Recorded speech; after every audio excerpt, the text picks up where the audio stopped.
Le cancer du sein est le premier type de cancer qui affecte les femmes dans le monde. 1,7 million de femmes en souffrent chaque année. Le taux de suivi à cette terrible maladie est de moins 40% dans les pays sous-développés. Quels sont les premiers signes de cette maladie? Quelles en sont les causes? Comment la détecter et comment la prévenir? Pour répondre à ces questions, nous allons devoir se faire assister par une équipe de spécialistes.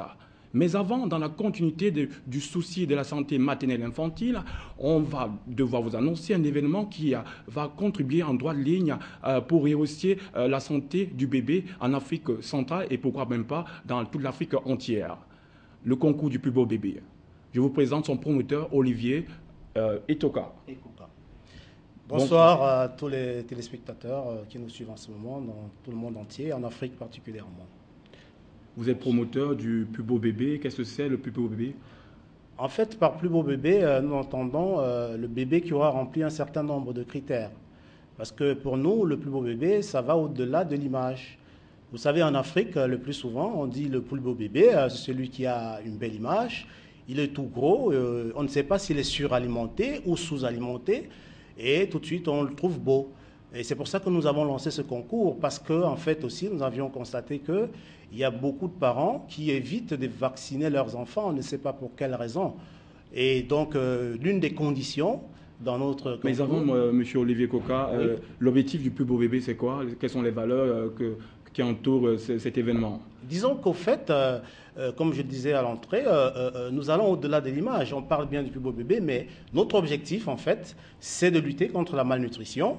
C'est aussi, n'est-ce pas, d'essayer d'amener les parents à mieux entretenir leurs enfants, à mieux s'occuper. Il y a l'allaitement maternel, il y a beaucoup de mamans qui ne donnent pas de lait maternel à leur bébé pour des raisons simples, hein, parce que le mari a simplement refusé que ces seins ne doivent pas être utilisés. Donc il y a toutes ces raisons-là. Les objectifs sont énormes au-delà de l'image du bébé. Donc quand on parle du concours du plus beau bébé, je me répète, excusez-moi de le dire, ça va au-delà de l'image. Et c'est pour ça que nous, depuis que nous avons lancé notre communication, il y a beaucoup de parents qui n'avaient pas vacciné leurs enfants, qui sont aujourd'hui en train d'aller faire vacciner leurs enfants pour nous présenter les carnets de vaccination afin qu'on puisse valider les candidatures de leurs bébés. Nous allons aussi présenter Madame Nathalie Medouba, si j'ai bien prononcé le nom.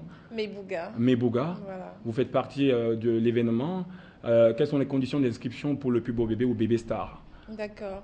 Merci de nous recevoir ici chez vous, Afrique Média, et merci à tous ceux qui nous regardent en ce moment à la maison et un coucou particulier à tous les bouts de chou qui sont à la maison. Les conditions de participation sont assez simples. Il faudrait déjà relever, bien noter le site www.bbstar2014.wordpress.com. Donc, dans ce site, il faut envoyer les 2 photos entières, les 2 photos différentes du bébé. Dans ce site également, vous allez lire le règlement qui s'y trouve. Et non seulement ça, nous avons besoin effectivement, comme M. Olivier Etoka l'a dit tantôt, du carnet de vaccination. Question de voir si déjà l'enfant a respecté la prise de ces vaccins selon son âge. Question de voir également si combien de temps est-ce que l'enfant a eu à prendre le lait maternel, parce que c'est ça qui est très important, d'autant plus que nous travaillons en ce moment avec les spécialistes de la santé, les pédiatres bien entendu, qui sont effectivement là pour consulter tout cela. Comme M. Olivier Etoka l'a dit tantôt, il faudrait à tout prix que la taille, le poids et l'âge de l'enfant soient, c'est-à-dire qu'il y ait une concordance entre les 3, parce qu'il ne faudrait pas que peut-être l'enfant soit sous-alimenté, comme M. Olivier l'a dit tantôt, où l'enfant soit encore plus, que son poids soit élevé selon son âge. Donc tout ça, ça fait partie des conditions. Et puis, nous aurons besoin aussi de l'acte de naissance, la photocopie de son acte de naissance. Pourquoi? Parce que je vais un tout petit peu revenir au niveau uniquement national, parce que c'est un concours pour le moment, pour cette première édition, je tiens à le préciser, c'est la première édition, alors elle se limite uniquement dans nos 10 régions de notre pays. Et tout autour de ce concours, effectivement, il y aura une foire qui se tiendra au mois de mai. Pourquoi la foire des bébés? Parce que cette fois est dénommée foire des bébés. C'est justement pour valoriser et pour promouvoir les produits infantiles des entreprises qui fabriquent les produits infantiles, des entreprises qui fabriquent et distribuent les produits infantiles, des entreprises qui distribuent uniquement, parce que nous avons 3 types d'entreprises. Donc, nous essayons de sensibiliser justement ces entreprises-là, de venir vendre, de venir exposer ces produits infantiles au prix promotionnel. Question de permettre aux uns aux autres d'entrer facilement en possession justement de ces produits-là pour l'alimentation, bien sûr, des petits bouts de chou qui sont les anges.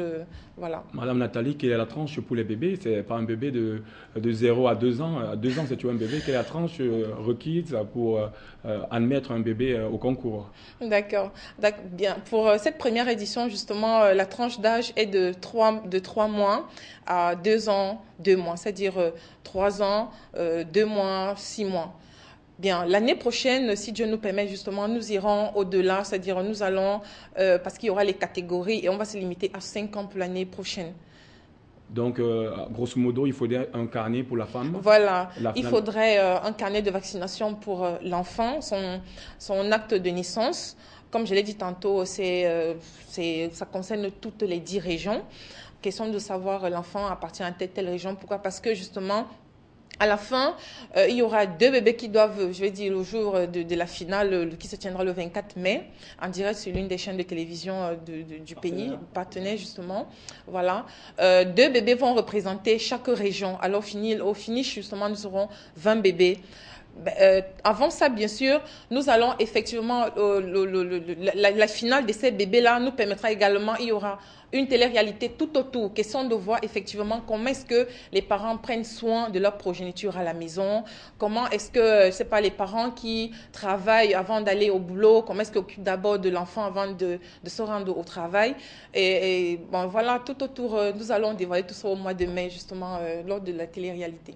Et on rappelle à nos chers téléspectateurs que vous pouvez lire les contacts affichés en dessous de votre écran. Mais pour finir, avant de passer la parole à M. Olivier Coca, oui. Quels sont les lots? Qu'est-ce qu'on y gagne? Si moi je suis père, j'envoie ma femme faire un concours avec mon bébé, qu'est-ce qu'on gagne en retour? Voilà, bien sûr.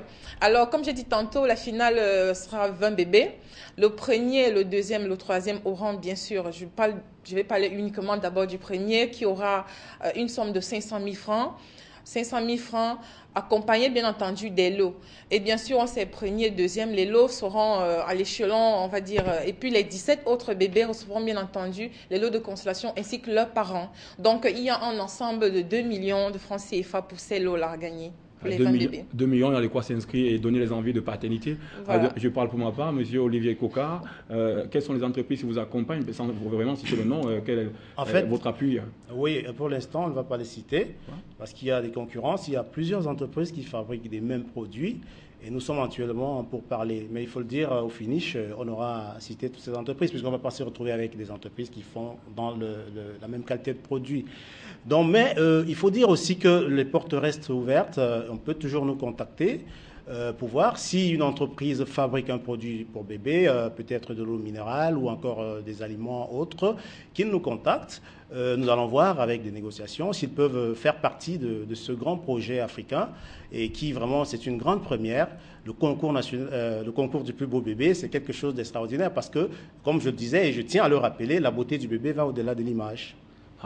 Et on va le mentionner ici, hein, on ne va pas se cacher, cela cache beaucoup plus l'aspect hygiénique du bébé, parce que quand vous parlez des lots, vous parlez des entreprises qui font dans les produits qui tournent autour du bébé, la santé du bébé y est concernée, donc tous les parents devront s'y souscrire pour pouvoir donner plus d'épanouissement à leur enfant. Bien entendu. Nathalie Medouga, vous avez un mot à dire pour la fin? Je voudrais remercier tout simplement et signaler que la marraine des bébés pour cette année est bel et bien Madame Françoise Foni qui a accepté sans réfléchir d'accompagner les enfants pour cette année. Donc nous lui disons merci, merci infiniment et merci infiniment. Voilà. Et je vous retourne la parole, oui, Olivier Coca. Si je peux remercier une autre dame qui travaille aussi en fond avec nous, Madame Colette Tchatoué. Permettez-moi de le faire, hein, si c'est possible. Je voudrais aussi dire que ce concours, les inscriptions vont prendre fin le 29 mars. Puis le 30 mars vont débuter les votings. Et puis nous allons aller jusqu'à la finale, le 24 mai, qui sera en direct. Et nous allons dérouler le tapis rouge aux bébés, aux anges. Ça n'a jamais été fait et ça va se faire ce jour-là. Vivement que cette entreprise aille avec le plein succès qu'on peut vraiment lui souhaiter sans vouloir se répéter. Nous vous disons merci d'avoir pris les espaces sur Afrique Santé et nous vous convions pour une autre édition peut-être l'année prochaine. Merci.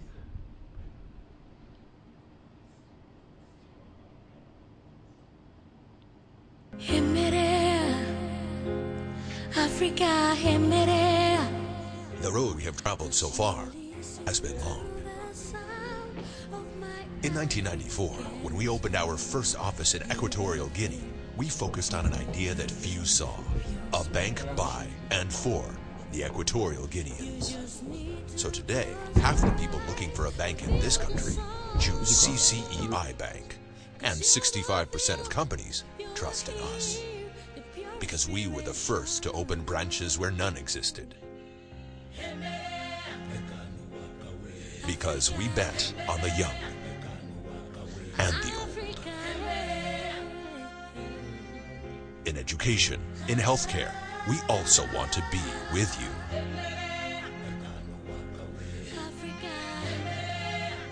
We successfully advise entrepreneurs and anyone who needs our services. We are leaders beyond Equatorial Guinea, and because of you, we continue to grow in the rest of the world. Africa has the future in its hands, and we want to offer you the chance to look at the future without limits. We are happy to participate in each one of your successes. Because today and every day we continue to invest in this country, in businesses, infrastructure. You remain our priority. Your success is our priority.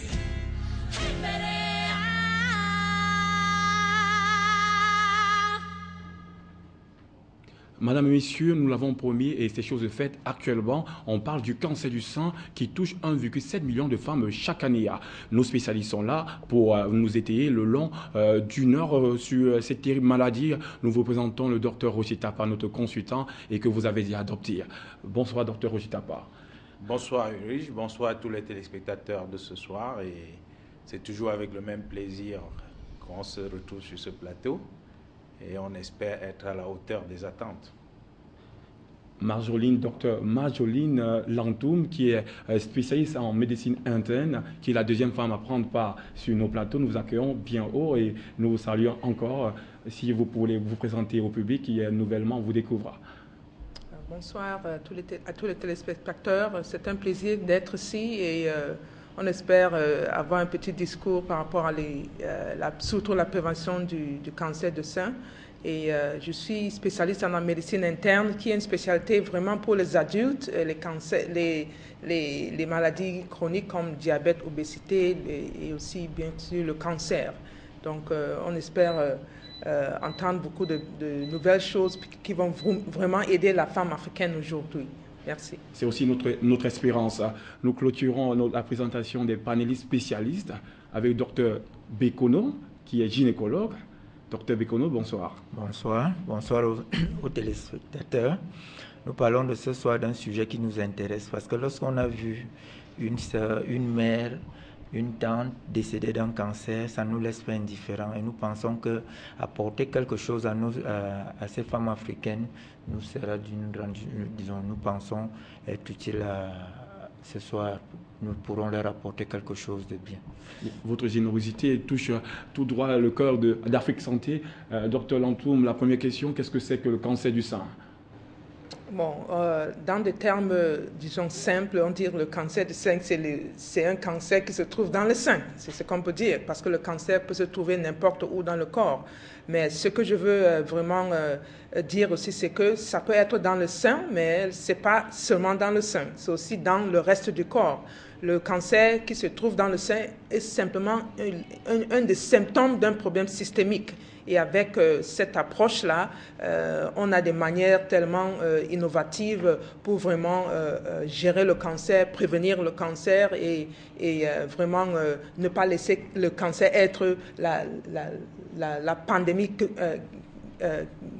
qui nous dérange ici, surtout en Afrique subsaharienne. Docteur Lantoum, vous dites que le cancer du sein n'est pas uniquement localisé dans le sein, qu'on pourrait le retrouver ailleurs. Comment ça s'explique alors qu'on parle de cancer du sein? Bon, ce que je suis en train de dire, c'est que les cellules cancéreuses ne se trouvent pas seulement dans le sein. Le sein est seulement l'endroit où le tumeur se trouve. Donc on a pu l'identifier, par exemple, peut-être avec la mammographie ou n'importe ou à travers la chirurgie, mais les cellules cancéreuses existent dans les autres parties du corps. Donc, ce que je veux dire, c'est que le cancer du sein est simplement un symptôme d'un problème systémique.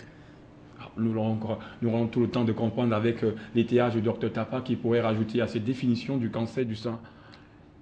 Oui, disons que le cancer du sein, comme le dit si bien le Dr Lantoum, c'est l'expression d'un problème qui se trouve dans le sang, qui se localise au niveau du sein. Ça ne veut pas dire que les cellules cancéreuses, c'est-à-dire que les éléments qui composent le cancer du sein se trouvent seulement dans le sein.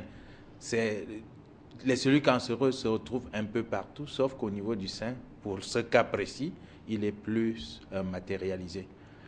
Dans la suite, vous parlez du cancer du sein. Les hommes aussi possèdent des seins, ils possèdent des glandes mammaires, ils possèdent des œstrogènes, tout comme les femmes, mais en petite quantité. Est-ce que le cancer du sein pourrait aussi affecter les hommes? Bien entendu, le cancer du sein affecte les hommes et c'est même plus fatal chez l'homme que chez la femme. Donc, surtout parce qu'il est découvert tardivement. On y pense très tardivement par rapport au cancer du sein chez la femme. Donc, ça peut attaquer l'homme et c'est plus fatal parce que, en partie, on explique parce que ça se découvre plus tardivement chez l'homme que chez la femme. Parce que généralement, on a coutume de penser que les seins sont uniquement réservés aux femmes. Docteur Lantoum, est-ce que le cancer du sein est uniquement réservé aux femmes? Ou alors moi, je ne souhaite pas que je pourrais être atteint du cancer du sein? C'est possible? Non, ce n'est pas strictement chez les femmes, ça peut aussi apparaître dans les hommes, surtout ces jours-ci où beaucoup des hommes ont la tendance de souffrir, avoir l'obésité comme un de leurs problèmes médicaux. Donc, l'homme ne peut pas dire qu'il est exclu d'avoir le cancer du sein. Et quel est l'âge pour un cancer du sein? Est-ce que ça pourrait attraper une fille de 8 ans ou de 10 ans? Quel est l'âge qui expose le plus au cancer du sein? Bon, le cancer de sein peut être atteint dans le corps de n'importe quelle personne. Ça dépend de plusieurs facteurs et plusieurs causes. Bon, si toutes ces causes, disons, s'alignent à un tel moment, à n'importe quel âge, tu peux l'avoir. Mais nous comprenons que le cancer se trouve généralement dans des personnes un peu plus âgées. Au passé, c'était dans les femmes dans les soixantaines et un peu plus âgées que les cinquantaines. Mais aujourd'hui, et c'est la réalité qu'on veut discuter aujourd'hui, le cancer de sein se trouve beaucoup plus dans les femmes dans leur trentaine. Et c'est cela qui nous fait un peu nous réveiller parce qu'il y a des manières maintenant de prévenir le cancer pour qu'une femme de 35 ans ou 32 ans ne meure pas de cancer. Donc, ce que je comprendrais à la place du téléspectateur, c'est que généralement, c'est les femmes de plus de 30 ans qui sont concernées par le cancer, mais dans un spectre plus large, c'est tout le monde qui est concerné au même titre. Absolument. Comme j'ai dit avant, au passé, c'était une maladie qu'on souvent réservée à la femme un peu plus âgée, après la ménopause et toutes ces choses-là. Mais ces jours-ci, on ne peut pas le dire parce que les femmes dans les vingtaines, les femmes dans leur trentaine ont commencé à avoir le cancer du sein. Docteur Bekono, vous souscrivez à cette analyse? Bon, je débuterai mon propos en essayant d'expliquer un peu la genèse du cancer. Il faut savoir que l'unité anatomique de l'organisme, c'est la cellule. Et chaque système est composé de cellules. Et c'est cet ensemble de cellules qui, respectant un certain équilibre, va permettre à ce que l'homme soit en santé. Alors, qu'est-ce qui se passe? Il se passe que pour des raisons chimiques, génétiques et environnementales, cette cellule qui est composée d'ADN, c'est-à-dire ADN, c'est dans le noyau de la cellule, va subir des mutations, c'est-à-dire des transformations, des erreurs. On pourra appeler en quelque sorte des erreurs. Et sachant que la cellule est appelée à se multiplier, donc ces erreurs vont se perpétuer de génération en génération. Et c'est la somme de ces erreurs-là qui va donc être responsable du cancer, parce que, ne l'oublions pas, dans cet ADN, c'est en quelque sorte tout, on appelle le patrimoine génétique. C'est la somme de ces erreurs dans ce patrimoine génétique, en se répercutant, qui fera ce que la cellule qui est appelée à vivre un certain temps, parce que tout est programmé. La cellule, si on prend le cas de la cellule du globule rouge, il est appelé à vivre 120 jours. Et il y a des gènes qui impose à cette cellule-là de vivre ces délais. Mais maintenant, il y aura donc une désorganisation qui va faire à ce que cette cellule qui est appelée à vivre un certain temps ne puisse plus respecter ça. En science, on appelle ça l'apoptose.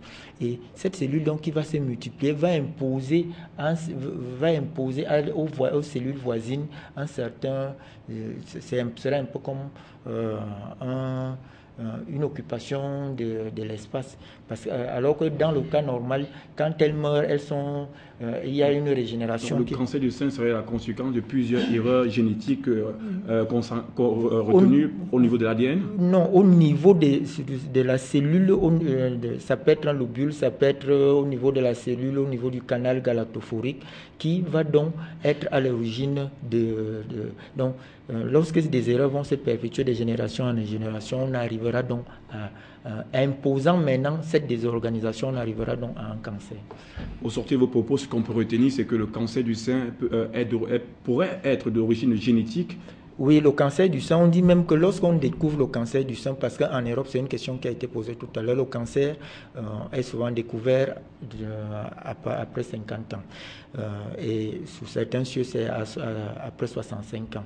Et lorsque le cancer est découvert chez une jeune fille, généralement, on incrimine des facteurs génétiques. Ici, on va appeler le BRCA1, le BRCA2, qui peuvent être incriminés. C'est vrai que dans notre environnement ici aujourd'hui, on ne peut pas chercher ces gènes, mais c'est bien à savoir que lorsque le cancer du sein est découvert suffisamment tôt, il faut incriminer. Et il y a une deuxième chose. Permettez, on retient que le cancer du sein serait d'origine héréditaire, donc de mère en fils, ça peut se passer. Oui, ça peut se passer, surtout lorsqu'on a un parent de premier niveau. Il y a aussi un autre élément, tout à l'heure, Dr Lamtoum a dit, le cancer du sein est une maladie systémique. C'est vrai, pourquoi? Parce que partant toujours de la cellule, on sait que une cellule prend tel nombre de temps pour se diviser.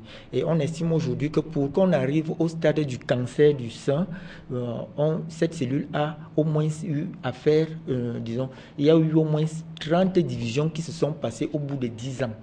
C'est intéressant à savoir. 30 divisions au bout de 10 ans, on peut arriver à un cancer. Et lorsque le cancer du sein est diagnostiqué, il a déjà eu des métastases qui peuvent être de l'ordre de 83% au niveau des os. C'est bon à savoir. Qui peuvent être... Vous permettez, docteur, on va entamer sur les signes du cancer. Comment détecter les premiers signes du cancer chez la fille, chez la femme, docteur Lamtoum? Pour un peu parler par rapport à ce que Dr Bekono a dit, les génétiques contribuent bien sûr au cancer du sein, mais en général, on ne peut pas attribuer plus de 3, peut-être maximum 5% de causes de cancer peuvent être liées à l'aspect héréditaire. C'est très facile de le dire, mais la vérité, c'est que c'est beaucoup plus des facteurs environnementaux. L'effet d'avoir un gène que ta maman t'a donné ne veut pas dire que tu vas l'exprimer. C'est vrai que tu seras prédisposé à avoir le cancer, mais ça ne veut pas dire que tu dois l'exprimer. C'est les facteurs environnementaux, disons les toxines, l'exposition à les toxines, les régimes, mais beaucoup d'autres choses qu'on connaît dans la vie, qui fait pour que si tu as ces gènes-là, tu es prédisposé à avoir le cancer. Mais en général, si on peut vraiment attribuer l'aspect génétique, c'est vraiment, disons, 3%, disons généreusement 5%. Bon. Les premiers signes du cancer. Les premiers signes du cancer, en général, on veut dire que les premiers signes de cancer sont vraiment, disons, cachés et vraiment tellement silencieux. Mais il faut aussi comprendre, comme Dr Bekono a dit, le cancer... Du sein, il faut bien préciser le cancer du sein. Oui, le cancer du sein. au moment que tu as été, on t'a dit que tu as le cancer du sein, c'est très possible que tu avais ça peut-être de 8 à 10 ans sans le savoir que tu avais ça. Donc, il y a des fois, les femmes ont le cancer et ne savent pas pendant 8 à 10 ans. Les premiers symptômes qui commencent à nous faire peut-être chercher un médecin ou parler à un médecin, c'est quand on sent peut-être la douleur dans un sein ou bien une boule, petite tumeur ou bien certaines abnormalités physiques. Mais en général, ça, c'est déjà trop tard. C'est pourquoi alors, dans notre nouvelle approche de parler de la prévention de cancer du sein, nous sommes en train de proposer la thermographie parce que les avantages de la thermographie sont tellement imposantes et tellement importantes. Et ça, on peut dire véritablement que la thermographie est maintenant la seule manière d'effectivement prévenir le cancer. Vous permettez, docteur, on va rester au niveau des signes, vous allez parler parce que pour la gouverne des téléspectateurs et téléspectatrices qui nous regardent, il est important de s'attarder sur les signes.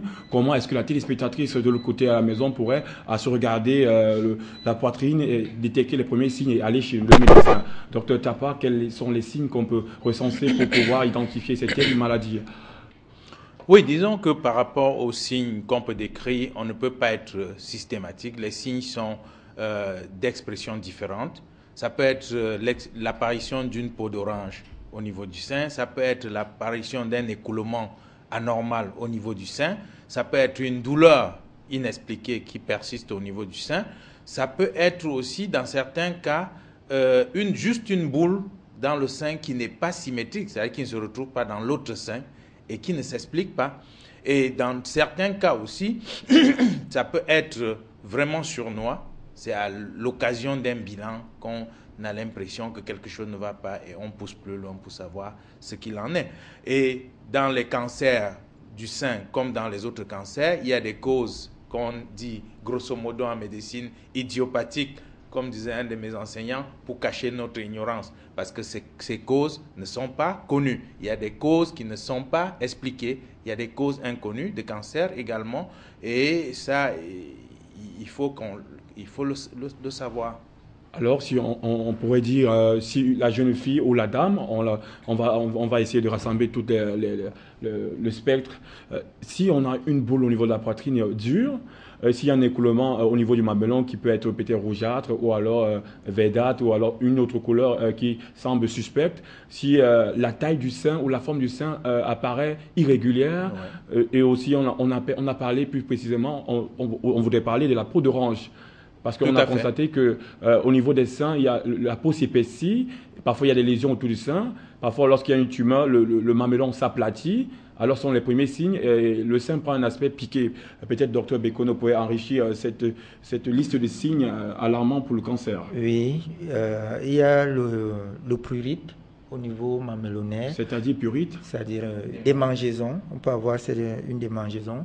On peut avoir une blessure, une ulcération au niveau du mamelon également. On peut avoir une rétraction au niveau du mamelon. On peut avoir une adénopathie, c'est-à-dire un ganglion, ce qu'on appelle généralement un ganglion au niveau des aisselles. Il faut savoir que le gynécologue divise le sein généralement en 5. C'est-à-dire on fait une ligne verticale en partant du mamelon et une ligne horizontale. Et on a la région mamelonnaire et qui constitue également une région. Et on sait que le cancer généralement apparaît de l'ordre de 38,5% dans la région supérieure externe, c'est-à-dire qui juxtapose la région axillaire. Mais il faut savoir une chose, c'est qu'au tout début, le cancer, on a des étapes. On a la cellule qu'on appelle souvent la cellule initiée, qui va, et on a une étape précancéreuse où la malade n'a pas encore de signes. Et on a une étape maladie, une étape cancéreuse. Donc, d'emblée, le cancer ne fait pas mal. Donc, quand on a l'étape pré-cancéreux, généralement, on sait déjà que le cancer est en formation, et on ne peut même pas savoir qu'on a un problème. Mais il faut savoir que quand le cancer du sein est diagnostiqué, la plupart du temps, il y a déjà des métastases. C'est 1 milliard de cellules environ, c'est 3 millions de cellules qui sont déversées dans la circulation sanguine par jour. Donc c'est ce qui fait que c'est ce qui confirme que le cancer du sein reste une maladie systémique. Et c'est ce qui favorise Vous la remettez, localisation. docteur Bekono, pour lever l'équivoque sur cette maladie, parce que la dame, s'il y a une boule ou une nodule au niveau du sein, est-ce que c'est parce qu'on remarque, pour ma petite expérience, qu'au niveau de la puberté, entre 18 et 19 ans, il y a l'apparition d'une boule dure au niveau du sein, tant chez l'homme que chez la femme. Est-ce que si on est en présence d'une boule pareille, est-ce que forcément on peut craindre un cancer? Non, à cet âge-là, généralement, la plupart, c'est des adénofibromes qu'on retrouve chez la jeune fille qui n'ont rien à voir.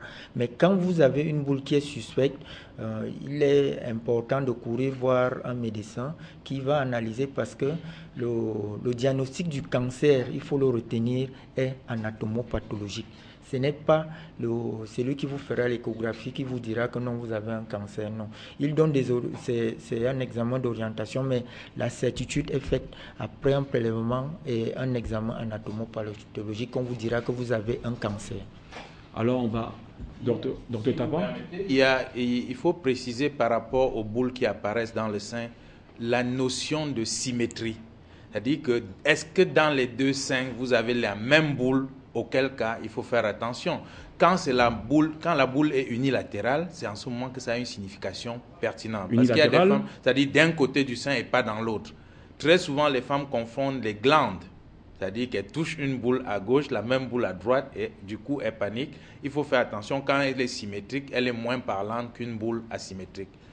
C'était juste pour préciser par rapport aux jeunes filles qui ont souvent une boule après la puberté dans l'un des seins ou dans les deux seins. Il faut faire attention, ce n'est pas un cancer du sein. Donc, voilà qui est bien dit pour lever l'équivoque, pour ne pas alarmer toute la population. Afrique Santé, son but est de vous rassurer et de disposer des solutions à votre portée. Dans les causes, la recherche des causes du cancer, docteur Lantoum l'a aussi bien dit, le 5 à 10% seulement serait lié aux facteurs génétiques héréditaires. Donc, maintenant, au niveau des causes exactes ou des facteurs à risque, qu'est-ce qu'on pourrait citer? Qu'est-ce qui pourrait provoquer un cancer chez l'homme? Si vous remontez un peu, si on s'arrête au cas de l'Afrique, si on remonte dans quelques années plus tôt, vous allez vous rendre compte que le cancer, c'était quelque chose de très rare, qui était même assimilé un peu à de la sorcellerie. C'est-à-dire les gens croyaient que quand on avait un cancer, ce n'était pas une maladie normale, c'était de la sorcellerie, due à la rareté, d'où l'effet mystérieux que ça provoquait. Aujourd'hui, pour être court, on revient à une phase où le cancer est presque vulgaire, c'est-à-dire qu'on le trouve partout, on le connaît un peu partout. Ça amène à se poser des questions. Entre le temps où c'était rare et aujourd'hui, qu'est-ce qui a dû se passer? C'est ça la question. Qu'est-ce qui cause cette recrudescence de cancer? Et il y a des tentatives d'explication, par exemple, qu'on a dû suivre. Les progrès technologiques qui permettent de dépister de plus en plus vite ont fait qu'on dépiste plus rapidement et que le nombre puisse augmenter. Ça, c'est vrai en partie, parce que quand vous regardez le style de vie des gens de l'autre côté, et vous remarquez qu'en Afrique subsaharienne, par exemple, la consommation de l'alcool est extraordinaire. Les gens consomment exagérément l'alcool, y compris les femmes, et que les études, parallèlement, montrent qu'environ 15% des cancers du sein peuvent être attribuables à la consommation de l'alcool.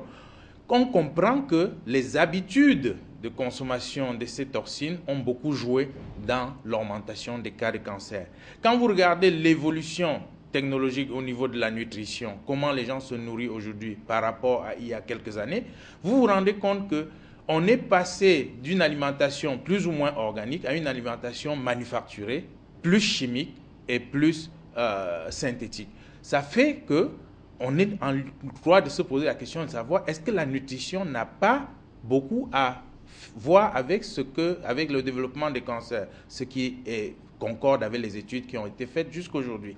Quand vous regardez dans le style de vie, que ce soit ceux qui travaillent dans les bureaux ou ceux qui travaillent ailleurs, vous vous rendez compte que l'exercice physique chez nous est très très restreint. On le fait par plaisir ou bien par snobisme. Ce n'est pas un style de vie, ce n'est pas dans les habitudes. Donc le style de vie sédentaire qui prône en Occident est arrivé chez nous. On s'est longtemps vanté, on croyait que c'était pour les autres. Les gens ne font pas d'exercice, les gens bouge pas beaucoup, ça contribue beaucoup à fragiliser l'organisme et à l'exposer au cancer du sein. Donc, docteur Roger Tapa, oui. Est-ce que fumer pourrait provoquer le cancer du sein chez les femmes? J'en arrivais. La cigarette a été mise en cause dans beaucoup de choses. Beaucoup de choses, y compris le cancer. Et je crois qu'on a eu sur ce plateau à évoquer déjà l'asphyxie, c'est-à-dire que 20% de l'hémoglobine de celui qui fume transportait l'oxyde de carbone au lieu de l'oxygène. Donc, quelqu'un qui fume d'emblée est diminué sur le plan fonctionnel de part de cette diminution de l'oxygène, ce qui ne peut que contribuer à intoxiquer la cellule. Donc, voilà un petit exemple. Et le tabac a été associé à beaucoup de cas de cancer, y compris le cas du cancer du sein, le premier étant le cancer du poumon, comme nous le savons. Donc, la consommation du tabac a beaucoup à voir avec le cancer, y compris les autres toxines, les autres drogues, et ainsi de suite. Vous permettez, nous allons passer la parole à Dr Lantoum. Quelles sont les causes que vous recensez, vous, comme étant des causes qui entraînent un cancer du sein chez les femmes? Okay. Il y en a plusieurs, comme on a déjà dit, mais je peux parler un peu le niveau de stress. Oui, nous tous, la vie nous cause du stress, mais surtout le stress chronique. Bon, c'est un peu difficile quelquefois à définir le stress, mais on peut parler de stress assez important comme les divorces, la mort d'un membre très proche et choses comme ça, perte du boulot, etc. On peut en parler de plus de ça. L'autre aspect aussi, c'est l'obésité. Tu es beaucoup plus à risque d'avoir le cancer du sein si tu as un problème d'obésité. Par rapport à l'alimentation, c'est pas. Il y a deux aspects à le voir. C'est la consommation de certains produits, par exemple les produits synthétiques et toutes ces autres choses que Dr Tapa vient de mentionner, mais aussi l'absence de certains nutriments dans notre alimentation. Par exemple, surtout les vitamines, certains minéraux, l'oméga 3 et ainsi de suite. D'autres facteurs aussi qui sont vraiment des facteurs aussi physiologiques. Les femmes ou bien les filles qui ont commencé à avoir leur premier cycle menstruel un peu très tôt, qui devient un peu plus commun maintenant. Les filles de 10 ans, 11 ans ont commencé à avoir leur cycle menstruel. Ça augmente leur risque d'avoir le cancer du sein. Aussi, l'âge de première grossesse complète, c'est-à-dire prendre la grossesse de 9 mois, jusqu'à 9 mois, ça nous expose aussi si on a les premières grossesses tardées ou les grossesses qui n'ont pas été complétées. Mon collègue gynécologue... Docteur Bikono, je vois très bien d'impatience, vous avez la parole. Il faut savoir que le cycle de la femme est régulé par deux hormones, la progestérone et les estrogènes. Et que lorsqu'on a un tableau d'hyperestrogénie, c'est-à-dire que les estrogènes sont là permanemment. Quand je dis dérégulé par deux hormones, généralement la première phase du cycle, c'est les estrogènes, la seconde phase, la progestérone. Donc je dis, lorsque il y a un tableau d'hyperestrogénie qui est continu, ce tableau d'hyperestrogénie, ça peut être quoi? Ça peut être les femmes qui n'ont pas accouché, ça peut être les femmes qui ont accouché tardivement, ça peut être les femmes qui ont une ménarque, c'est-à-dire la survenue des premières règles très tôt, la ménopause tardive, celles qui refusent par exemple d'allaiter parce que quand on a accouché et qu'on n'a pas allaité, les règles reviennent généralement très tôt. Donc ce sont celles-là qui sont exposées d'une manière continue aux estrogènes et même, comme disait Dr Lantoum, l'obésité, parce que dans l'obésité, vous avez par exemple certaines graisses qui vont subir des phénomènes, des transformations chimiques, l'aromatisation par exemple, qui vont transformer ces graisses-là en androgènes. Vous permettez, nous recevons notre premier intervenant qui appelle depuis Bafoussam. Bonsoir monsieur.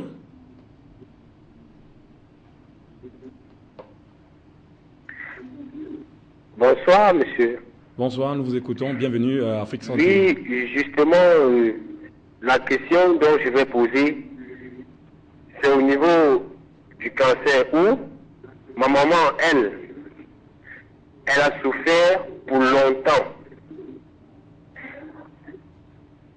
Elle a souffert pour longtemps et du cancer et elle est morte. Vous voyez, c'est que à l'hôpital, elle a subi une opération. Mais bien après, d'après ce que les médecins ont dit, ils ont dit, lorsque le cancer, puisque je ne sais pas si c'était un microbe ou pas, lorsqu'il y a l'air, ça développe l'évolution du cancer. Donc je ne sais pas, donc, elle souffrait. Je ne sais pas s'il ne fallait pas que l'on puisse l'opérer ou bien qu'on laisse qu'elle vive au moins et qu'on lui donne du calmement. Je ne sais pas, j'aimerais que vous m'expliquiez si l'opération est importante pour une personne qui souffre du cancer. Merci de votre intervention.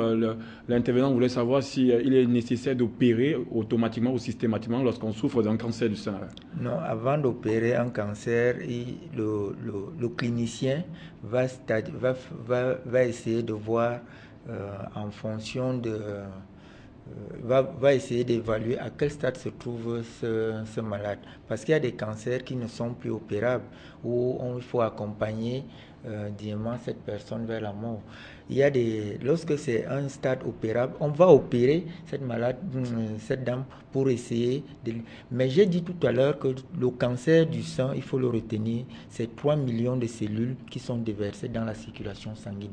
Donc ça fait que lorsqu'on diagnostique le cancer du sang, on a environ 43% de métastases qui sont au niveau osseux, 17% au niveau hépatique. Il y en a qui sont au niveau cérébral, 5%, et il y a des localisations multiples de l'ordre de 27%. Ça, c'est une donnée à ne pas négliger. Donc, lorsqu'on vous dit que vous avez le cancer du sein, ce n'est pas simplement au niveau du sein qu'on va retrouver. On peut retrouver des cellules cancéreuses qui sont localisées ailleurs. Donc, on peut arrêter, et c'est pourquoi dans les protocoles de traitement, généralement, on va vous proposer une chimiothérapie pour essayer de contrecarrer l'action des cellules qui ont eu à migrer et qui sont ailleurs. Donc, ce qu'on retient, c'est qu'on peut intervenir, ça dépend du stade d'avancement du cancer. Ouais. Un stade très bas, on peut opérer, et un stade où on ne peut plus opérer. Docteur Tapa, est-ce qu'on opère systématiquement de votre point de vue? Non, systématiquement, c'est pas possible, parce que ça prend en compte l'état du malade, parce que vous devez intervenir sur quelqu'un qui doit supporter l'intervention. Ça dépend de l'état du malade déjà. Ça dépend du stade du cancer. Et comme on le disait si bien, vous pouvez enlever le sein avec le cancer et le malade meurt de métastase. C'est-à-dire que des foyers de cancer qui se trouvent au niveau des os, des muscles ou bien du foie ou ailleurs. Donc ceci donne... C'est pour ça que dans la définition tout à l'heure, on a insisté sur le fait que le cancer du sein, c'est l'expression d'une maladie qui se trouve dans le sang. Ça veut dire qu'au moment où on le découvre au niveau du sein, il peut avoir des foyers ailleurs. Exactement. Donc, opérer ne garantit pas la survie du malade. Mais quand on a investigué, on se rend compte que le foyer est beaucoup plus prononcé au niveau du sein. Il y a des chances de sauver le malade. Là, on peut opérer. Et même en opérant, il faut savoir, il y a un autre risque au cours de l'opération. Parfois, c'est là où le point de départ des autres foyers ailleurs. Donc, c'est relativement spécialisé et trop... on ne peut pas dire que systématiquement, il faut opérer. Une notion très complexe. Docteur Lantoum? C'est presque la même chose que je veux dire. Et à mon avis, la manière vraiment de ce que faire dépend de plusieurs... Nous recevons Naomi depuis Abidjan. Je vous repasse la parole, Docteur Lantoum. Bienvenue, Naomi. Ok. Allô? Allô, Naomi, bienvenue. Allô? Oui. Allô? Non. Allô? Bienvenue, Naomi. Bonsoir, nous vous écoutons. Bonsoir, Bonsoir, Naomi. Bonsoir à tous les panélistes. Merci. J'apprécie beaucoup Afrique Média pour tout ce que vous faites pour le continent africain. Mais là, j'ai une question qui me retient à la gorge. Nous vous écoutons. Est-ce qu'une femme peut allaiter lorsqu'elle a le cancer du sang?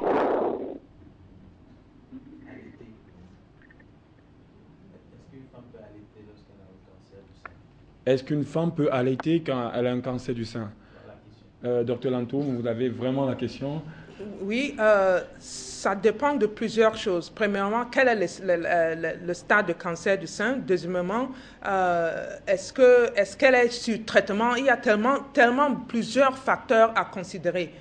Mais si le sein fonctionne, si le sein fonctionne, il y a des fois on dit ce n'est pas un problème parce que ce que la femme donne à l'enfant est tellement aussi important.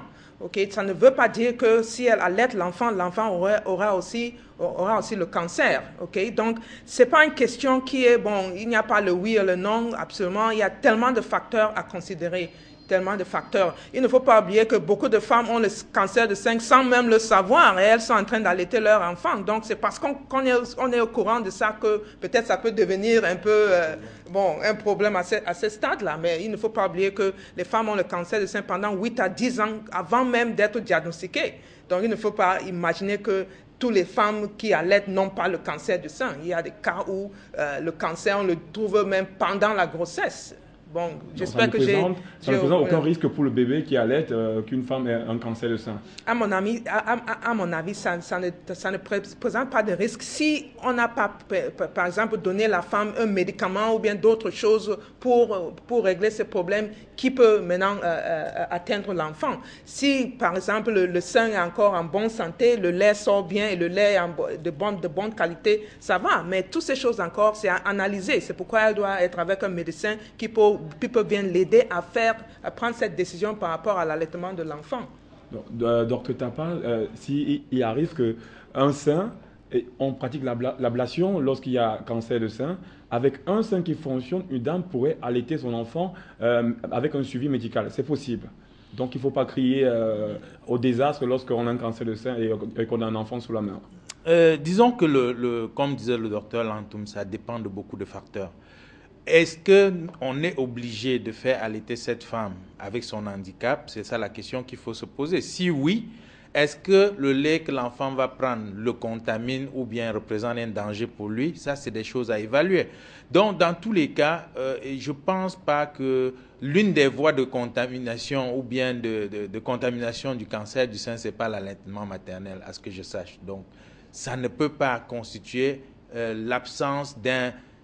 c'est-à-dire que la privation de lait de la part de la mère pour l'enfant, ce n'est pas une raison, mais ça dépend une fois de plus de plusieurs facteurs qu'il faut prendre en considération. Monsieur Laurent, vous permettez, nous prenons Monsieur Laurent depuis le Burkina Faso. Bonsoir Monsieur Laurent.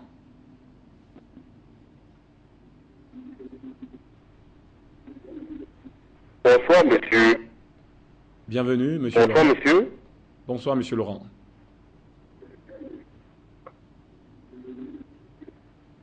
Nous vous écoutons, Monsieur Laurent. Oui, j'aimerais savoir, j'ai une question. C'est celle, puisque vous aviez dit le cancer, c'est une maladie qui est dans le sang. Je veux savoir si elle est génétique ou pas. Parce que si mon papa a le cancer, c'est-à-dire forcément moi l'enfant, j'aurai aussi le cancer. J'aimerais savoir si c'est une maladie génétique ou pas. Merci. Docteur Bekono, vous pourrez facilement répondre à ces questions parce que vous avez donné des explications tendant dans ce sens. Est-ce que c'est génétique? Est-ce que c'est héréditaire? Parce que mon papa l'a eu, et forcément je vais l'avoir. Non, le cancer du sein n'est pas une maladie génétique comme docteur Lantoum a dit. On estime à maximum 5% des cancers du sein qui sont d'origine génétique. Et j'ai dit au début que le côté génétique est souvent exploré lorsqu'on a le cancer chez une jeune fille. Parce que la moyenne d'âge dans la survenue du cancer du sein, dans notre environnement, c'est autour de 44 ans. En Europe, c'est autour de 50 ans. Tout en sachant que plus de la moitié des cancers du sein surviennent chez des femmes âgées de plus de 65 ans. Et que c'est le premier cancer dans les pays développés. Donc ce n'est pas forcément un problème génétique. Mais il faut quand même faire attention lorsqu'on a un parent de premier degré, votre mère, qui fait un cancer, de prendre toutes les précautions, c'est-à-dire en faisant des dépistages réguliers pour ne pas être surprise par ce cancer. Et que 1%, la majorité des cancers du sein, c'est généralement, on le retrouve chez la femme. Mais 1% des cancers sont retrouvés chez l'homme. C'est vrai, c'est rare, mais ça existe. Et comme je disais tout à l'heure, le cancer... On a conclu que lorsqu'on a le cancer on a un aïeul qui a eu le cancer du sein, il ne faut pas trop paniquer, mais il faut néanmoins rester prudent. Oui. Docteur Roger Tapa, on va aussi poser la question de savoir est-ce que c'est contagieux? Parce que c'est ça le souci de la maladie. À première vue, on veut savoir est-ce que c'est contagieux. Si j'ai un proche qui est atteint du cancer du sein, est-ce qu'il forcément il pourrait avoir les risques de contamination? Oui, et il faut relever ici la notion de prédisposition génétique. La prédisposition génétique qu'il ne faut pas confondre à l'hérédité. Parce que quand vous êtes génétiquement prédisposé, ça veut dire que si vous vous exposez aux facteurs de risque, vous faites plus vite la maladie que celui qui n'a pas cette prédisposition. Ça veut dire quoi, plus simplement? Si votre mère a eu du cancer du sein, par exemple, si vous ne faites pas attention à certaines choses, par exemple l'alcool, le tabac, vous vous exposez à faire du cancer du sein. Contrairement à celui qui n'a pas cet héritage, c'est-à-dire qu'avoir une mère qui a eu le cancer du sein. Ça, c'est ce qu'on appelle la prédisposition génétique. Ça ne veut pas dire que vous ferez le cancer dans votre vie, mais si vous vous exposez aux facteurs de risque, vous allez faire la maladie. Ça, c'est très important. Donc, pour le téléspectateur qui voulait savoir si c'est une maladie génétique, ce n'est pas une maladie génétique en tant que telle, mais on te dit qu'à peu près 5% sont liés aux génétiques. Et c'est chez les jeunes filles qui sont encore très jeunes que cette notion prend toute son importance. Maintenant, si vous avez une prédisposition génétique, c'est-à-dire que quelqu'un dans la famille a déjà eu du cancer du sein, et que vous vous exposez à la cigarette, à l'alcool, aux abus, les hormones et tout ça, vous avez plus de chances de faire du cancer du sein que celui qui n'est pas prédisposé. Docteur Lantoum, est-ce que c'est contagieux le cancer du sein, vivre avec quelqu'un qui a le cancer du sein? Est-ce qu'on peut courir le risque de l'attraper?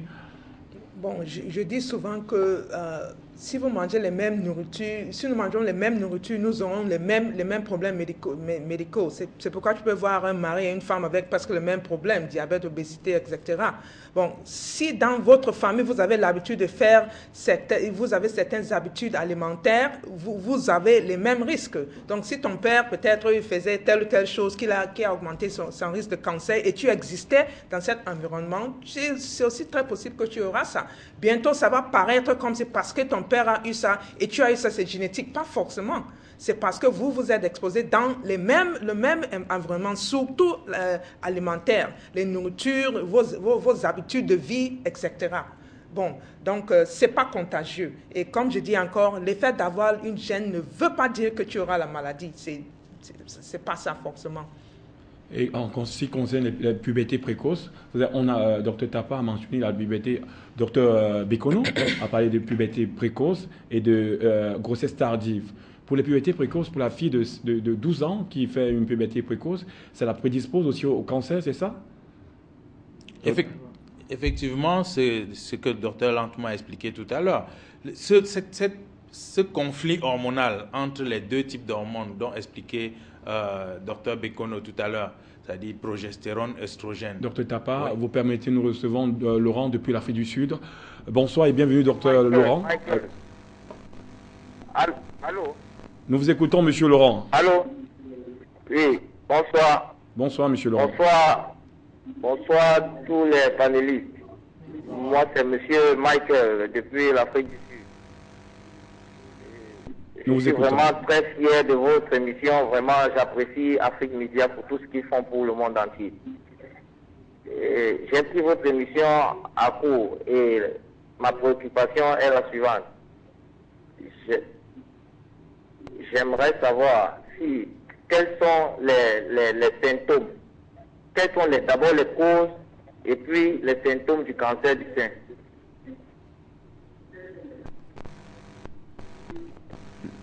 Merci d'avoir participé à Afrique Santé. Dans le registre des causes, nous avons cité l'obésité, nous avons cité le surpoids, nous avons cité les pubertés précoces, les grossesses tardives et le stress.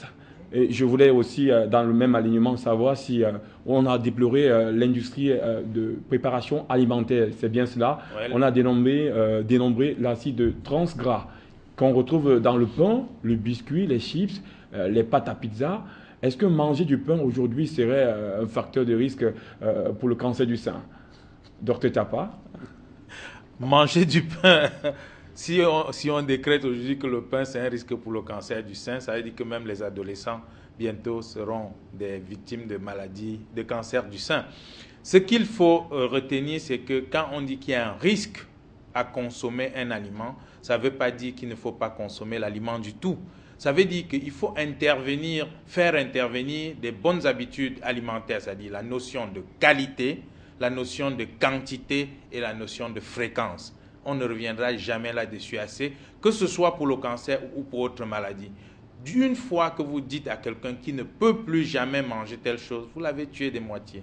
Il faut éviter les extrêmes, mais il faut prendre en compte la notion de qualité, quantité et fréquence. Ça veut dire quoi en fait? Si vous mangez un pain, 2 pains tous les jours, 4 pains tous les jours et régulièrement, vous vous exposez au danger qu'il y a dans le pain. Mais si vous prenez votre morceau de pain une fois par jour ou bien une fois tous les 2 jours, il est évident que vous courez moins de risques que celui qui en prend 2 ou 3 tous les jours. Donc la notion de portion, c'est-à-dire la quantité que vous mangez à la fois, et la fréquence, c'est-à-dire que le nombre de fois que vous mangez par jour, par semaine, par mois est très importante ici. Donc, en ce qui concerne l'alimentation, c'est des notions qu'il faut que les gens intègrent. Il y a la notion de portion, il y a la notion de qualité, il y a la notion de quantité, il y a la notion de fréquence. Donc, il faut intégrer tout ça pour une bonne alimentation. Merci, Dr Tapa. Nous recevons une fois de plus notre intervenant, Madame Cynthia Pongo. Bienvenue, si j'ai bien prononcé votre nom, nous vous écoutons. Bienvenue à Afrique Santé.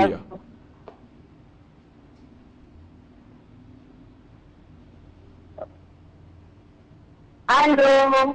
Oui. Allô? Allô? Bienvenue, madame. Oui, bonjour. Oui, je voulais juste savoir, est-ce que le tumeur, c'est aussi un cancer? Est-ce qu'une tumeur est un cancer, docteur Marjolie Lantoum? Un tumeur est simplement une masse de cellules. Donc, ça dépend de si les cellules sont cancéreuses ou bien les cellules sont encore bénins. OK, bon. Donc, tumeur, c'est seulement une masse. Maintenant, c'est à déterminer. C'est avec aussi les tests pathologiques pour un peu déterminer si si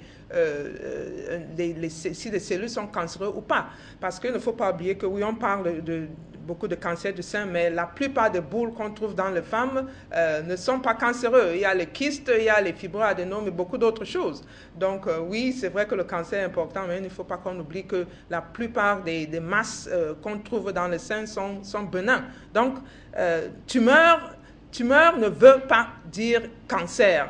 Il y a des tumeurs qui sont bénins et les tumeurs qui sont cancéreux. J'espère que j'ai éclairé.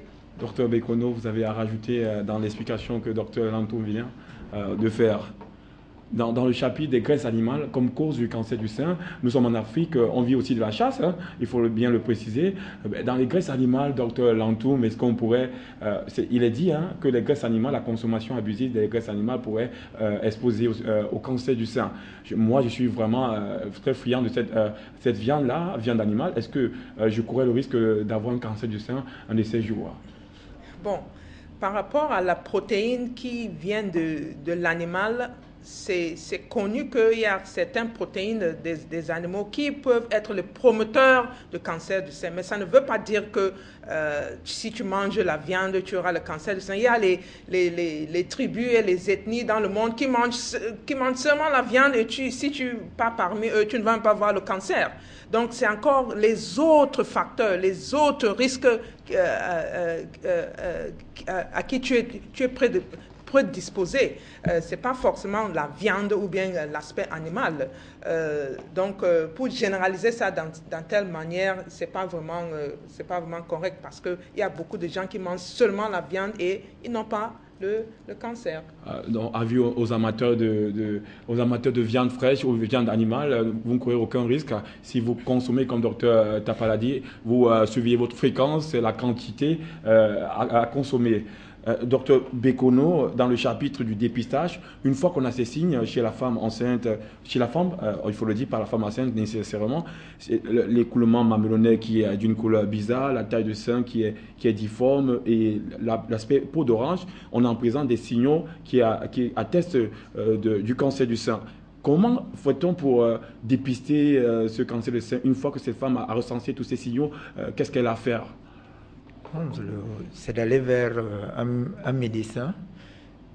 Je ne dis pas un praticien ou un charlatan au quartier. C'est d'aller vers un médecin qui a une expertise requise. Il faut savoir que la mammographie, l'échographie, la cytoponction peuvent être faites. Mais maintenant, ça va dépendre, ce sera discuté au cas par cas. Parce que si on prend une jeune fille peut-être de 30 ans qui n'a jamais accouché, lorsqu'on va demander une mammographie, il y a des risques que celui qui va essayer de lire cette radiographie puisse se tromper. Parce que ses seins sont hyper denses. Ce qui est indiqué chez elle, ce sera de lui faire peut-être une échographie, s'il y a un écoulement, d'analyser le liquide qui sort de cet écoulement, ou s'il y a une boule, qu'on lui fasse une cytoponction et chez l'anatomopathologiste, et qu'on puisse analyser si effectivement on a des cellules cancéreuses. Bon, c'est un peu ce qui est fait dans notre environnement.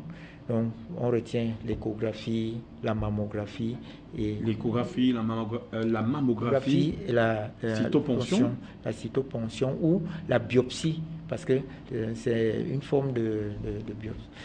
Donc, une biopsie qui peut être faite à ciel ouvert ou qui peut être faite par un instrument qu'on appelle le truc. Nous avons bien retenu, c'est un peu trop technique ce thème pour le commun des mortels. Docteur Dantoum, au niveau de la femme qui est chez elle, on a détecté l'autopalpation ou l'AES, l'auto-examen des seins. Comment est-ce que la fille pourrait s'y prendre pour pouvoir, à partir uniquement d'elle, de détecter le cancer du sein? Bon, d'abord, oui, c'est bien que chaque femme maîtrise son propre corps, qu'une femme maîtrise ses seins, qu'elle maîtrise la taille, la morphologie, ce qu'il y a des boules normalement ou pas. Ça, c'est tellement important et j'encourage toutes les femmes de le faire tout le mois, presque le même jour si elles peuvent. Bon. Donc, il y a aussi plusieurs autres techniques à maîtriser. Bon, on peut faire l'autopalpation, mais si ce n'est pas bien fait, on ne peut pas mettre tout le poids dans cet aspect-là disons, dépistage. Nous venons à vous permettez, nous recevons M. Laurent du Burkina Faso. Bienvenue, docteur M. Laurent.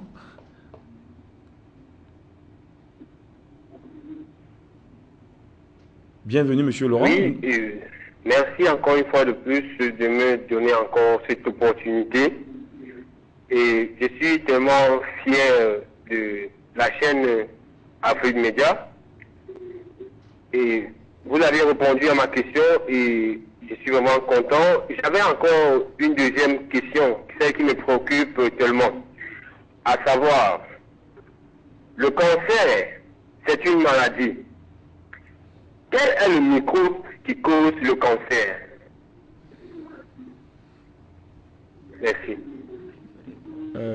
Docteur Lantoum, vous êtes la spécialiste en médecine interne sur le plateau. Nous avons la grâce de vous avoir sur le plateau d'Afrique Santé. Quel est le gène ou l'agent pathogène qui cause le cancer? Est-ce qu'il y aura un microbe qui provoquerait le cancer? Bon, comme on vient de dire, le cancer est causé par plusieurs choses. Les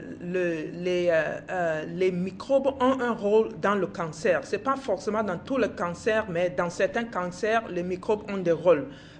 Il y en a surtout dans le cancer de l'estomac et cancer du corps, plusieurs autres cancers. Mais on sait en généralement que la présence de certaines mycoses souvent est présent dans plusieurs cancers. Donc, si vous parlez de microbes, oui, les microbes font partie de ça. Mais il ne faut pas oublier que notre corps est plein de microbes déjà. Donc, les microbes sont presque là dans beaucoup d'autres maladies qu'il y a de fois, on ne pense même pas à ces microbes, on pense à autre chose. Donc, pour répondre à ta question, oui, les microbes peuvent causer le cancer en général, aussi le cancer du sein. Et c'est vraiment de cas par cas et ça dépend d'autres facteurs. Ce n'est pas souvent une seule chose qui peut expliquer ou qui peut causer le cancer. Donc, il s'agit d'un ensemble, comme vous l'avez dit si tôt, une cause systémique, donc un ensemble de choses qui pourraient provoquer le cancer. Dr Bekono, vous avez voulu répondre à une question comme quoi le microbe, quel est le microbe qui cause le cancer?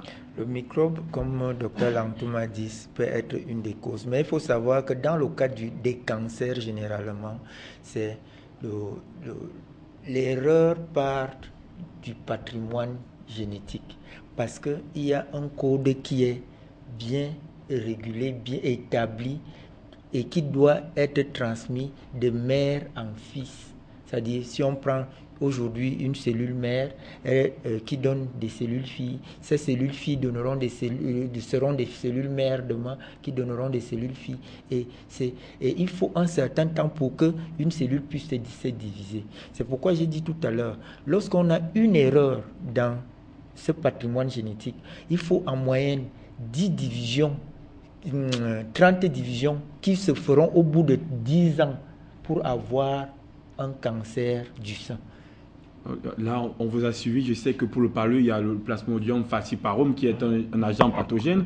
Pour le cancer, je ne sais pas encore ma réponse. Les causes sont multiples et j'essaie de faire comprendre que c'est ces erreurs, ces mutations qui sont faites au niveau du patrimoine génétique qui vont déprogrammer la cellule et être à l'origine du cancer. C'est-à-dire, j'essaie de ramener ça à un langage. Vous savez, si on a compris avec Dr Tapas, on a pu vous parler, vous insister sur le patrimoine génétique qui aurait été déprogrammé et qui causerait le cancer du sein. Nous allons embrayer sur le chapitre de comment traiter le cancer. Dr Bekono a parlé de la mammographie. Dans les termes simples, c'est-à-dire chez un radiologue pour pouvoir se faire examiner les seins. Dr Lantoum a parlé de l'autopalpation, l'auto-examen des seins. Il s'agit pour une femme après chaque cycle ou à la fin de chaque cycle d'être assez vigilant sur la taille, la forme, l'écoulement du mamelon. On peut recenser ça comme les mesures de dépistage au niveau de la maison. Je n'ai pas vraiment fini l'aspect de dépistage parce que c'est tellement important et c'est pour cela on voit un cliché qu'on nous montre souvent là, c'est un cliché de la thermographie. De ce jour, pour ceux qui ne connaissent pas, si une femme meurt de cancer du sein aujourd'hui, c'est parce qu'elle n'est pas informée. Ok, bon. Jusqu'à présent, on utilisait beaucoup plus la mammographie comme le test de dépistage. Mais on connaît aujourd'hui que la mammographie n'est pas un test de dépistage, c'est beaucoup plus un test qui confirme la plupart du temps. Quand la mammographie te dit que tu as quand ça te dit que tu es positif ou bien tu as le cancer, c'est déjà tellement trop tard. L'avantage de la thermographie, c'est que, parce que c'est un test physiologique, pas un test anatomique, on a la capacité maintenant de voir les premiers signes du cancer 8 à 10 ans avant la mammographie. Donc, avec ces termes-là, on peut véritablement prévenir le cancer du sein et toutes les femmes doivent quand même savoir le mot thermographie et essayer le faire quand elle est encore saine et quand elle ne pouvait même pas imaginer qu'elle a le cancer parce que le dépistage se fait quand tu es encore en, disons, bonne santé. Nous savons, Dr Lantoum, que la mammographie, selon les études, c'est un examen de référence en termes de détection ou de dépistage de cancer du sein. Maintenant, vous venez avec une nouveauté, la thermographie. De quoi s'agit-il, la thermographie? Nous connaissions la mammographie, vous venez avec la thermographie. Mammographie contient le mot mammaire, on le sait, nous sommes généralement habitués à s'y soumettre. Thermographie, qu'est-ce que c'est et quels sont ses pendants? Oui, la thermographie, comme vous pouvez entendre, le nom thermo veut dire chaleur, graphie, disons la description de chaleur. Okay? Et c'est simplement quoi? C'est simplement une technologie qui utilise les rayons infrarouges pour détecter l'aspect physiologique du corps. Et ce que ça fait, c'est que ça peut tracer la chaleur qui est émise par les vaisseaux, les petits capillaires, les petits vénules, ainsi de suite. C'est une technologie qui a été utilisée depuis des cinquantaines d'années, mais c'était beaucoup plus dans certains aspects peut-être chirurgical, mais ce jour-ci, on utilise ça maintenant pour dépister le cancer du sein.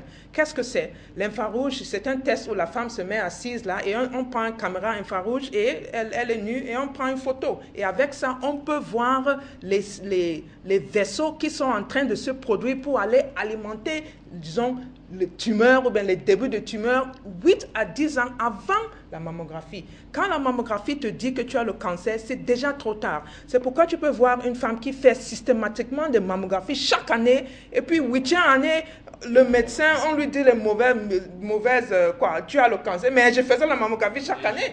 Mais la mammographie, c'est un test anatomique. Si tu n'as pas atteint certains critères de taille, la mammographie ne peut pas voir. Donc il y a des risques d'erreur en utilisant la mammographie. Est-ce que dans le continent africain, nous sommes une chaîne panafricaine, est-ce que c'est disponible la thermographie? C'est bien la première fois que je l'écoute. Est-ce que c'est disponible dans tous les hôpitaux en Afrique? Est-ce que demain, ceux qui vous écoutent pourraient aller demander à son docteur, je vais faire maintenant une thermographie plutôt qu'une mammographie?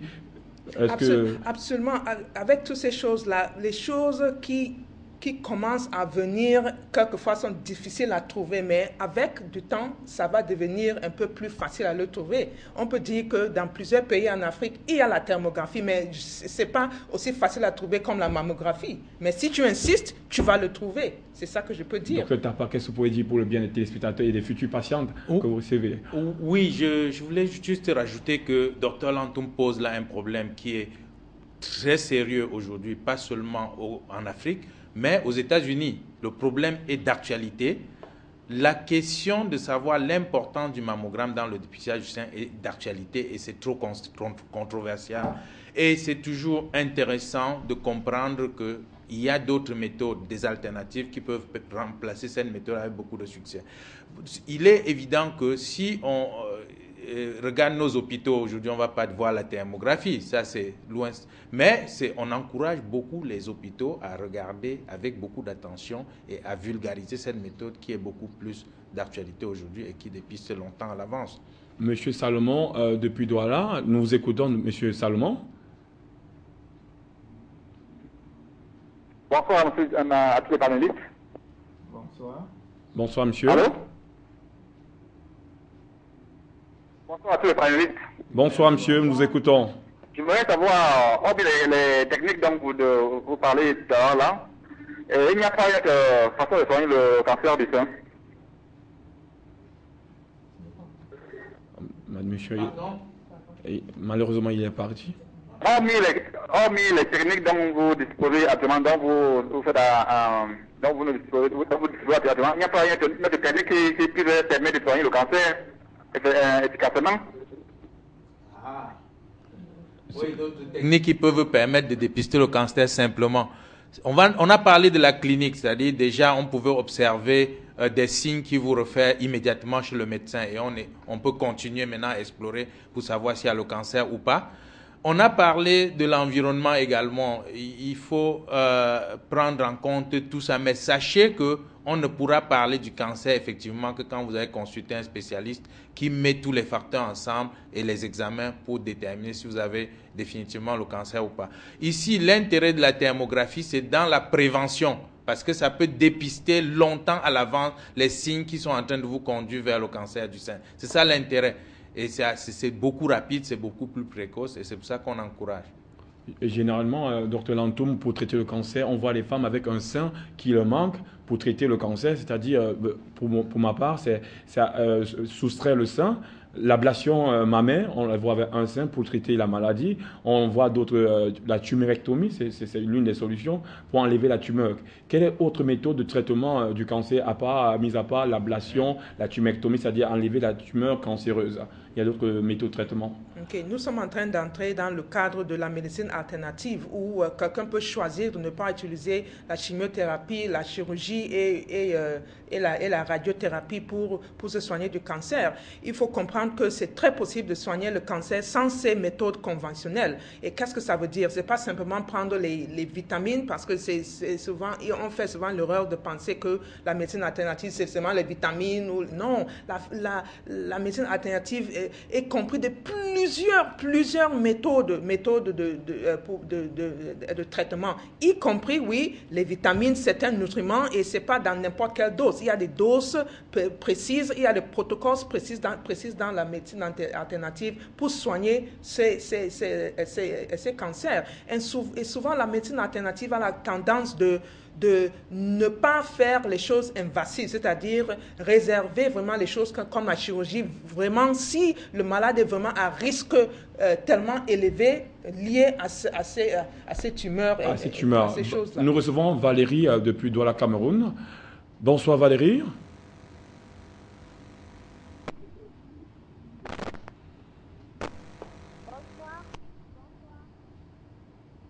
Valérie, allô? bonsoir. Bonsoir. Bienvenue Valérie, nous vous écoutons. Bonsoir. Bonsoir Valérie. Bonsoir à tous les panélistes. Bonsoir. Oui, j'ai une question qui me tient à cœur. Vous pouvez la poser Valérie. Est-ce que le port excessif du soutien-gorge peut causer le cancer du sein chez la femme? Est-ce que le port du soutien-gorge peut causer le cancer du sein chez la dame, docteur Tapa? Oui, le port du soutien peut être l'une des causes de cancer. On nous a appris à l'école, il y a des déchets dans le corps qui doivent être éliminés. Et ces déchets, il y en a plusieurs types et il y a des petits tuyaux qu'on a appelés les vaisseaux lymphatiques qui drainent les déchets au niveau du haut vers le bas. Le soutien-gorge a la particularité de tenir autour du corps. Donc, ça freine l'évacuation de ces déchets vers le bas et ça peut s'accumuler au niveau du sein et donc favoriser le cancer du sein. 3 femmes sur 4 qui ont le cancer du sein ont porté régulièrement le soutien-gorge. Ça, c'est des études qui l'ont montré. Donc, le soutien-gorge peut contribuer énormément au cancer du sein. C'est pour ça que d'ailleurs que dans la prévention, on va recommander non seulement que la taille du soutien soit convenable, contrairement à ce qu'on observe aujourd'hui, mais que le port du soutien soit seulement quand c'est nécessaire. C'est-à-dire que vous n'avez pas besoin de vous promener dans la maison avec les soutiens après l'avoir porté toute la journée. Généralement, ce qu'on vous recommande, c'est qu'en ouvrant la porte de la main gauche, vous les balancez de la main droite. Pour ainsi dire, c'est le cadeau peut-être que vous gardez le soir à votre mari. Docteur, tu n'as pas la nécessité d'être assez propre pour les filles. Ouais. Docteur Lantoum a des spécimens à nous montrer. Concernant, vous pouvez, docteur Lantoum. Je suis tellement contente. Vous le soulevez, docteur Lantoum. Docteur Tapa vient de vraiment dire ce que je voulais dire et je suis content quand un homme nous parle de ça. Bon, premièrement, 80% de femmes portent un soutien-gorge qui n'est pas de taille correcte. Ça, c'est une chose à savoir. Donc, la plupart de nous ne portent pas le soutien de bonne taille. Donc, première chose, c'est de bien te mesurer et bien choisir la taille de ton soutien. Par rapport à les alternatives de soutien à porter, les femmes peuvent utiliser beaucoup plus les camisoles qui sont beaucoup plus restrictives et constrictives par rapport à la circulation des vaisseaux sanguins, des vaisseaux lymphatiques autour des seins, qui est tellement important pour que quand elle dort la nuit ou bien même pendant la journée quand elle est en train de marcher, le drainage lymphatique peut s'effectuer bien, mais si elle a les soutiens tellement trop serrés, cette drainage lymphatique est vraiment compromis. Okay? Ces sujets-là concernent aussi les femmes enceintes et aussi concernent aussi les femmes qui veulent faire le sport. Il y a certains soutiens qui sont vraiment prévus pour le sport et c'est ce que les femmes doivent porter. Oui, absolument oui. Les femmes qui ont porté le soutien-gorge pour plus de 12 heures dans une journée ont beaucoup plus de risques de cancer du sein que les femmes qui ont porté pour, disons, 0 heure. Donc, dès que vous rentrez chez vous, il faut vous débarrasser du soutien-gorge. Nous allons retenir pour les téléspectateurs que pour les femmes, il faut être propre, il faut savoir choisir la taille de son sein, de son soutien. Il ne faudrait pas avoir un soutien-gorge qui serre un peu trop. Docteur Tapa, est-ce que mettre de l'argent au niveau, docteur Tapa, est-ce que mettre de l'argent au niveau du soutien pourrait provoquer le cancer du sein? Pas provoquer le cancer du sein, mais il faut noter que le contact de la peau avec le métal n'est pas toujours recommandé. On ne peut pas dire, il n'y a pas une seule cause qui à elle seule peut déterminer le cancer. C'est un ensemble de causes qui contribuent finalement au cancer. Et pour les téléphones portables, au niveau du cancer que les voilà, femmes mettent? On a évoqué les radiations, on a évoqué les effets du téléphone portable, pas seulement, mais de l'électronique en général, l'influence que ça a, les protons, les ions positifs que ça a sur le corps, qui peuvent à la limite influencer le fonctionnement de la cellule et donc orienté vers le cancer. Ça, c'est de plus en plus confirmé, de plus en plus d'actualité, l'influence de la technologie sur la survenue des cancers. Mais une fois de plus, c'est une contribution de plusieurs facteurs qui donnent le cancer. Ce n'est pas un seul facteur isolé. Donc, il faut recommander de ne pas vraiment s'hasarder à apporter son portable ou son argent comme voilà. la méthode de grand-mère. Voilà. Et aujourd'hui, de plus en plus, il y a les sticks anti-radiation qu'on a fait, que les gens peuvent mettre dans leur téléphone pour éviter ce genre de... Alors, nous allons finir par les recommandations pour le cancer de sein. Comment prévenir le cancer de sein? Quelles sont les mesures à prendre? Donc, je passe la parole à Dr Bikono. Que conseillez-vous pour pouvoir éviter le cancer du sein? Déjà, éviter toutes les situations qui peuvent conduire à un tableau d'hyperestrogénie. C'est la première chose que je recommande. La deuxième, c'est-à-dire les aliments également. La deuxième chose, c'est de conseiller à cette dame de faire l'autopalpation une fois par mois. Elles peuvent choisir un jour après les règles. Et juste après les règles, ça peut être 2 jours, 3 jours après. L'autopalpation, ça dit qu'elles doivent examiner leur propre sein. Oui, après face à un miroir. Face à un miroir. Il y a aller, disons, essayer de... Il y a une technique qui est appropriée pour l'autopalpation que je ne peux pas décrire ici maintenant, compte tenu du temps. Il faut, pour celles qui ont plus de 50 ans, je les encouragerai à faire une mammographie une fois tous les 3 ans. C'est vrai que ça coûte ce que ça coûte, mais c'est quand même c'est important parce que lorsqu'on a un cancer du sein diagnostiqué, c'est souvent dramatique. Docteur Lantoum, les mots de la fin, malheureusement, le temps est court. Qu'est-ce qu'on peut faire pour prévenir le cancer? Quelles sont les mesures, les styles de vie, les habitudes de vie qu'on doit adopter? Premièrement, notre alimentation doit être saine, certaines molécules, oméga 3, certaines vitamines, essayer de manger les fruits et les légumes. Mais entre-temps, à ce jour, c'est la thermographie. Si tu peux le trouver, si tu vois quelque part, il faut le faire. Un test positif en thermographie va sauver ta vie. Docteur Tapa, c'est par vous que nous allons sortir. Oui, je recommanderais de ne pas attendre le cancer du sein pour se réveiller. Il faut mener un style de vie qui vous éloigne du cancer du sein. On a parlé du soutien-gorge chez les femmes. Il faut prendre ça en compte. Ce n'est pas pour blaguer, on le faisait en rien, mais c'est très important de prendre en compte la notion du soutien-gorge. Il faut prendre en compte les intoxications. La consommation de l'alcool, ce n'est pas pour les femmes. Ce n'est pas parce que c'est le sexe faible, mais ça ne vous avantage pas. Et c'est très impliqué de plus en plus dans le cancer du sein. Le tabac, ce n'est pas favorable pour une vie saine chez une femme. Et c'est l'un des facteurs. Et enfin, le style de vie, le sport. Le sport qui a montré aujourd'hui dans les études que ça peut empêcher les récidives et même la rechute dans les cancers du sein après traitement. Donc, il faut prendre en compte ces notions importantes. On reviendra peut-être sur les autres aspects, mais pour aujourd'hui et pour les téléspectateurs, voilà ce qu'on... Et moi, je retiendrai qu'il faut manger équilibré puisque c'est un exercice auquel on se livre chaque jour. Merci, chers et nombreux téléspectateurs et téléspectatrices, d'avoir contribué énormément à la continuité de ce programme. Je remercie aussi tous nos panélistes spécialistes qui ont étayé tout notre auditoire qui nous ont suivis de par le monde et de par l'Afrique. Et je dirais pour la continuité d'Afrique Santé, à votre santé, au revoir.